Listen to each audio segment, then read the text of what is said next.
तो दोस्तों एक नए टॉपिक पर आप लोगों का फिर से स्वागत करता हूं। मैं रोहित नैन, माइंड ट्रेनर 15 सालों से। और आज मैं आपको बताने वाला हूं कि कुछ लोगों को ना आज तक भी ये लगता होगा कि जो रोहित नैन है ना, उन्होंने कहीं से मिड ब्रेन एक्टिवेशन का कोई कोर्स या कुछ टूल्स वगैरह कुछ खरीद लिए होंगे, किसी से फ्रेंचाइजी ले ली होगी, उसके बाद में इन्होंने अपनी ब्रांच डाल ली। उसके बाद फिर ये ऑनलाइन सिखाने लग गए, तो उनके दिमाग में कुछ इस टाइप की चीज़ें चल रही होगी। यहाँ पर मैं आपको बता देना चाहता हूँ, जब मैं फर्स्ट टाइम जब बच्चों से मिला था तो मैं कितना हैरान हुआ था। और मैं एक्चुअल में उस व्यक्ति की, जो उस टाइम पे उसकी ब्रांच चला रहा था, मैं उस व्यक्ति की सच पूछो तो मैं उसकी बेइज्जती और इंसल्ट करने गया। तो क्या क्या हुआ उस दौरान और किस तरीके से मैंने फिर सोचा कि चलो उसको शुरू करते हैं, और कैसे कैसे फिर ये जर्नी यहाँ तक आई, तो मैं आपको उस चीज़ के बारे में कुछ बताना चाहता हूँ। तो दोस्तों बढ़ते इस वीडियो में और अपनी ज़िंदगी में।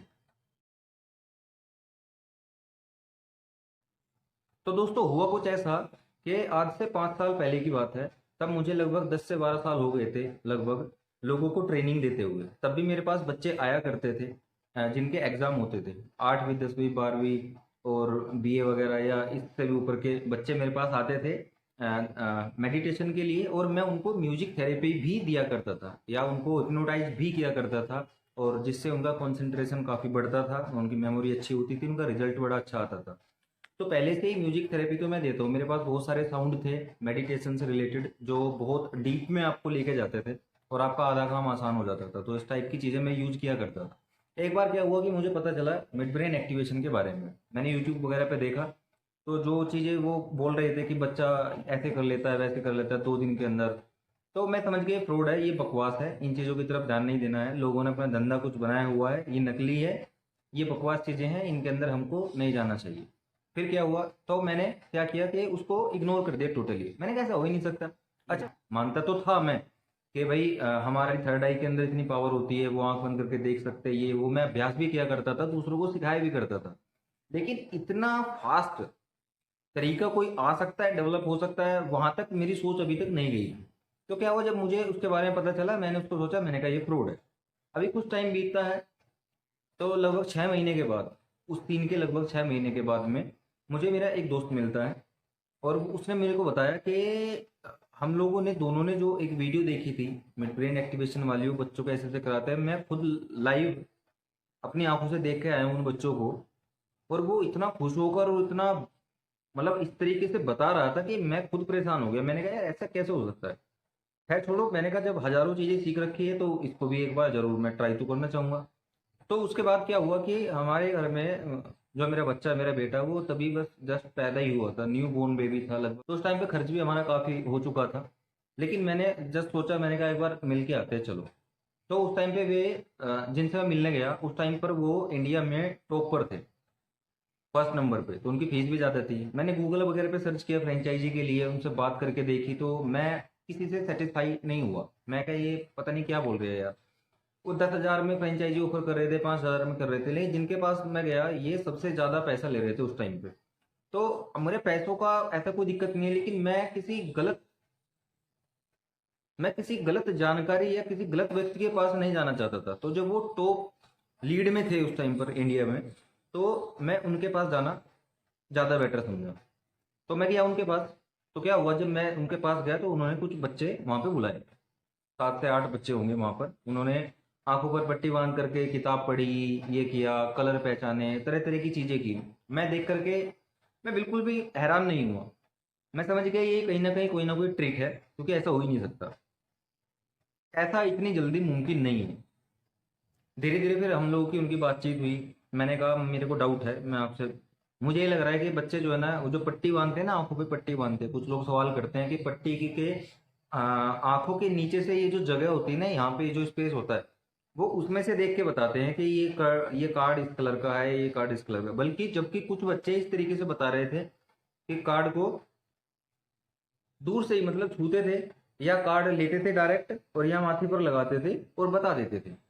लेकिन मुझे कहीं ना कहीं डाउट था। मैंने कहा इस पट्टी में कुछ झोल है, या इनको पहले से ही पता हुआ है कि मैं इस नंबर पे वो वाला कार्ड दूंगा, मैं तुमको ये वाला कार्ड दूंगा। पहले मुझे कहीं ना कहीं डाउट लग रहा था, तो मैंने उसके बारे में फिर पूछा। उन्होंने कहा चलो हम एक और ट्रिक करके आपको दिखाते हैं। और हाँ, उन्होंने मुझे साफ साफ बोल दिया था कि कि आपको सेटिस्फाई करना बहुत मुश्किल काम है, क्योंकि वो मुझे पहले से, मेरे को वहां जाने के बाद पता चला कि वो मुझे पहले से जानते ऑलरेडी, क्योंकि उस टाइम पर मैं बहुत सारे ब्लॉग्स लिखा करता था, ऐसे मानसिक शक्तियों के बारे में, सुपर ह्यूमंस के बारे में मैं बहुत सारे ब्लॉग्स लिखा करता था। आप लोगों ने तो खैर नहीं पढ़ा हुआ, क्योंकि मैं उसको प्रमोट भी नहीं करता और मैंने ब्लॉग्स लिखे भी नहीं तब से, जब से मैंने यूट्यूब पर वीडियो वगैरह बनानी शुरू की है। तो भाई उन्होंने फिर आगे जो है ना मुझे बताया कि मैं आपको एक बताता हूँ एक चीज, वो आप इन बच्चों से खुद करा के देख लेना, ठीक है। तो सबके सब बच्चों को मतलब एक बच्चे को, मतलब वहां पर एक बच्चे को मैंने खुद अब अपने हाथों से वो पट्टियों को बांधा। पहले पट्टी चेक की मैंने अच्छे से। फिर हाँ, वहां पर एक अच्छी बात हुई कि उन्होंने कॉटन दिया, कॉटन, कॉटन लगा। उन्होंने कहा अपनी आंखों पे लगा के पट्टी को बांध के देखो, आपको किधर से कुछ दिखता है क्या?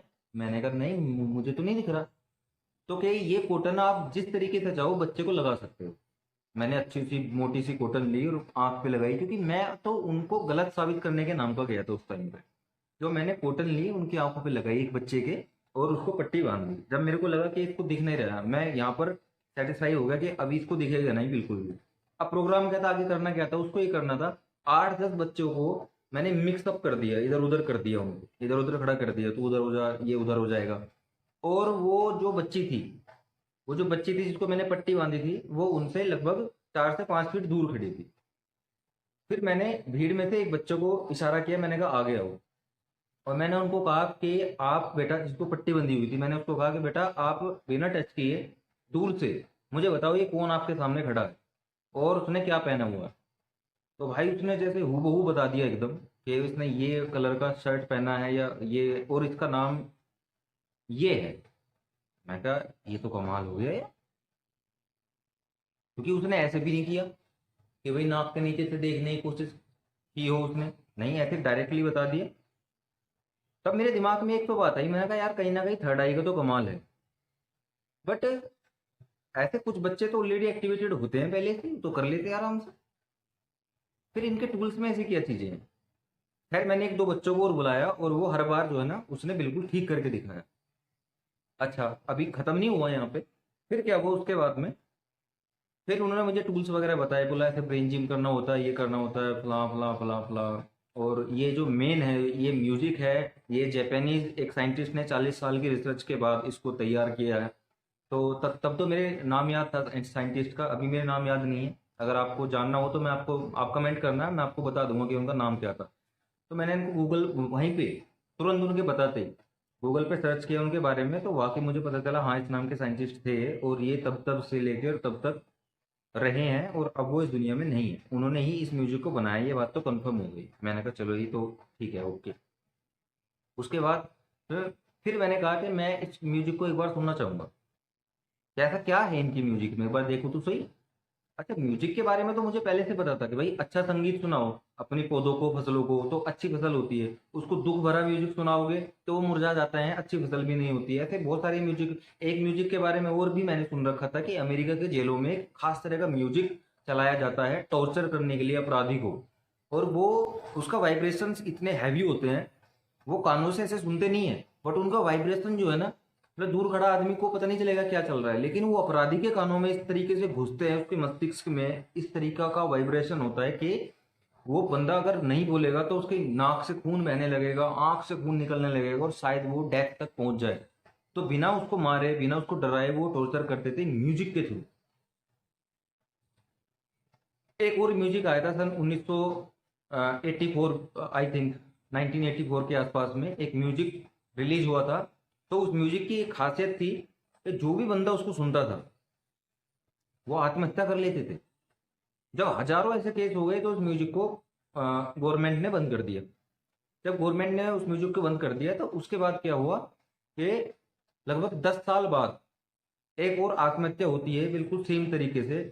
तो जब उसको मतलब चेक किया जाता है, देखा जाता है भाई क्यों मरी ये लड़की, तो पता चला कि वो उस टाइम पे अपने फोन में उसी म्यूजिक को सुन रही थी। शायद किसी ने डाउनलोड करके कॉपी पेस्ट करके इधर उधर रख रखा हो किसी ने, तो दैट्स वाई। तो मतलब उसको फिर टोटली बैन कर दिया गया, और बोल दिया गया अगर किसी के मोबाइल में भी पाया गया तो उसके ऊपर सजा है। पता नहीं उस म्यूजिक के अंदर, तो मैं इन चीजों को मानता था म्यूजिक को, लेकिन मैंने सोचा उस टाइम पे, मैंने कहा चेक करके देखता हूँ आखिर मेरे म्यूजिक में और उनकी म्यूजिक में क्या फर्क है। तो मैंने उसको पूरा सुना। मैं लेटा आराम से, आंखों पे पट्टी बांधी, म्यूजिक को पूरा सुना। और जब मैं उस म्यूजिक के बीट्स को सुन रहा था, उसके वाइब्रेशंस को सुन रहा था, तो मैं हैरान हो गया सुन करके कि मुझे, मतलब, वो म्यूजिक मुझे हिप्नोटाइज कर रहा था यार।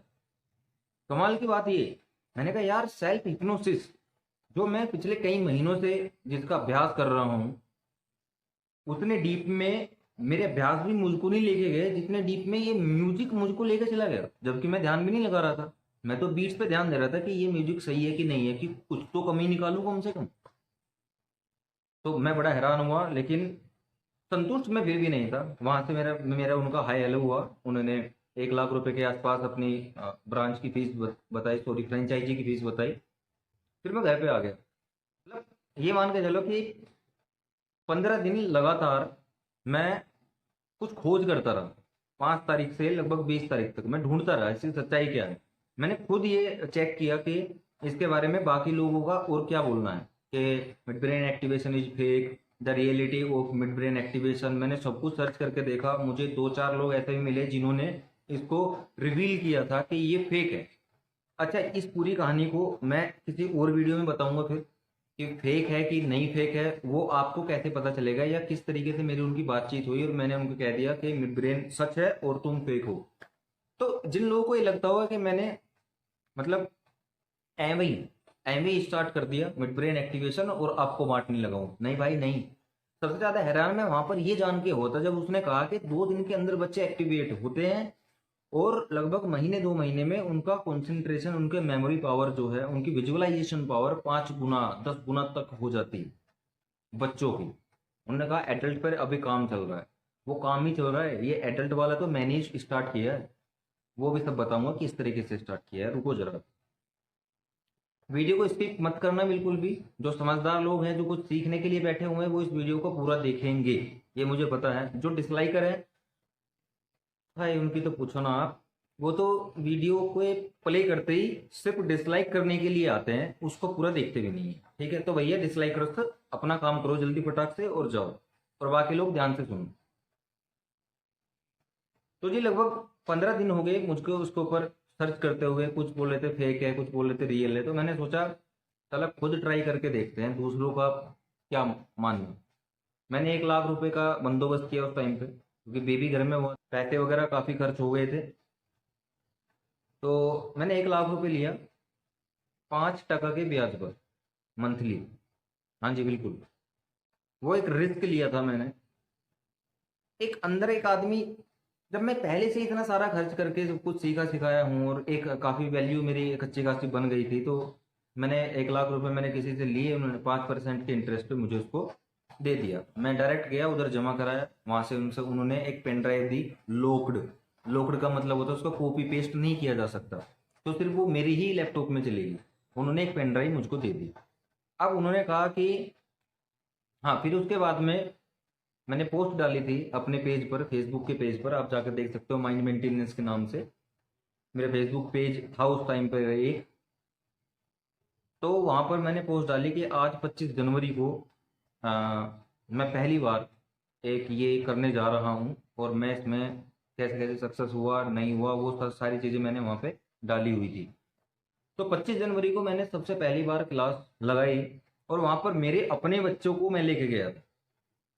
दूसरे का बच्चा झूठ बोल सकता है, मान लूंगा मैं एक बार को, लेकिन जो मेरे अपने बच्चे हैं, मेरे चाचा का बच्चा हो या मेरा भांजा हो, भतीजा हो, मैं ऐसे करके वो एवरेज एक उम्र के भाई 8 9 10 11 12 साल तक के 11 12 बच्चों को मैं वहां पर लेके गया क्लास के अंदर। जब क्लास लगाई तो मैं हैरान हो गया यार। वाकई में फर्स्ट डे 12 बच्चों में से लगभग 7 8 बच्चों ने आंख बंद करके इतना गजब का जो काम दिखाया, मैं हैरान हो गया। मैं कहा क्या बात है भाई साहब, ये तो कमाल है। और उसके बाद में फिर मैंने 1 2 महीना और वेट किया, उनको उनको प्रॉपर क्लास दी। फिर मैं ये देखना चाह रहा था ये आंख बंद करके खाली देखते ही हैं या कुछ और भी डेवलपमेंट इनके अंदर आया। तो मैं, जब मुझे पता चला मेरी बहन से कि तेरा भांजा तो आजकल मतलब पढ़ाई में ध्यान लगाने लगा है और उसके नंबर भी अच्छे आने लगे, टेस्ट में उसने ये किया वैसे किया। मैं उससे पूछता, मैंने कहा बेटा तुझे कैसे याद होता है? कह रहा मामा मैं तो एक बार पढ़ता हूँ याद हो जाता है बस। तो सभी में जब मुझे ये रिजल्ट नजर आए, तब मैं सोच में पड़ गया। मैंने कहा यार ये कितनी बड़ी बात हो सकती है अगर ये दुनिया भर में फैल जाए, हिंदुस्तान में फैल जाए, दुनिया को मारा गोली, तो अपना हिंदुस्तान कहाँ तक जा सकता है। अब बात ये थी कि इसको कैसे पहुंचाया जाए लोगों तक। मतलब मैं वहां सक्सेस हो गया था, मिड ब्रेन को मैंने मान लिया था कि ये सच है, क्योंकि मैं उनके ऊपर तरह तरह के प्रयोग कर चुका था। मैंने कॉटन लगाई, पट्टी बांधी, कंफर्म हो गया कि इसको आंख आंख से मतलब वो चीटिंग नहीं कर रहा है, वो सच में ही थर्ड आई से इन चीजों को देख रहा है। फिर उसके बाद में मैंने अपने हाथों से उनकी आंखों को ऐसे दबाया। अब तो कंफर्म है ना, जब हाथों से ही दबा लिए तो अब तो बिल्कुल कंफर्म है ना। उसके बावजूद कुछ बच्चों ने एक्स्ट्रा ऑर्डिनरी अपना टैलेंट दिखाया। तो जब 2-3 महीने बाद मुझे ये पता चला कि सिर्फ आंखों से देखने वाला कर्तव्य ही नहीं कर रहे, मतलब बच्चों को, हम लोगों को जादू, मुझे बच्चों को जादूगर नहीं बनाना था, मुझे टैलेंटेड बनाना था। तो जब मैंने 2-3 महीने बाद ये देखा कि ये टैलेंट भी इनका निखर के आ रहा है, तब जाके मैंने एक ब्रांच स्टार्ट की थी एक छोटे लेवल पे अपने कस्बे में ही। वहां से फिर मैंने और ब्रांचेस दी, फिर मैंने उसको फैलाया। मैं ब्लॉग्स लिखता था, आपको बताया मैंने पहले ही। तो ब्लॉग्स के माध्यम से जब मैंने इन चीज़ों के बारे में रिवील करना शुरू किया, और मैंने फिर बहुत सारी खामियां देखी दूसरे ब्रांचेस वालों में, तो यहाँ से सिलसिला शुरू होता है। तो इस तरीके से मैंने सारी चीज़ों को जानने के बाद ही ब्रांच को शुरू किया था। और फिर ऑनलाइन कैसे कॉन्सेप्ट आया, ये मैं अगली दूसरे पार्ट में आपको बताऊंगा कि मैंने ऑनलाइन क्यों शुरू किया, क्या देख के शुरू किया मैंने, और एडल्ट वाला मिड ब्रेन एक्टिवेशन वाला कितना सक्सेस है, और मैंने उसको किस तरीके से शुरू किया और क्यों शुरू किया मैंने उसको, और किस ब्याह पे शुरू किया। तो ये सारी चीजें मैं आपको बताऊंगा पार्ट 2 में। तब तक के लिए बने रहिए दोस्तों। और वीडियो बहुत लंबा हो रहा है यार, पता नहीं क्या करूं, मैं कितना भी कम करने की कोशिश करूं लेकिन वीडियो लंबा हो ही जाता है। लेकिन भाई वही बात है, देखने वाले देखते हैं, सुनने के लिए आते हैं, समझने के लिए आते हैं, वो पूरा देखेंगे। जो लोग बीच में काट पीट कर देख रहे हैं, वो बाद में दोबारा भी इसको देख कर समझ सकते हो फिर से। ठीक है दोस्तों, तो ये थी वो वाली घटना कि जब मैंने ब्रेन एक्टिवेशन को स्टार्ट किया था। तो दोस्तों मिलते हैं नेक्स्ट वीडियो में बहुत जल्दी। तब तक के लिए बाय बाय। और आपको पता है क्या करना है। Okay, thank you.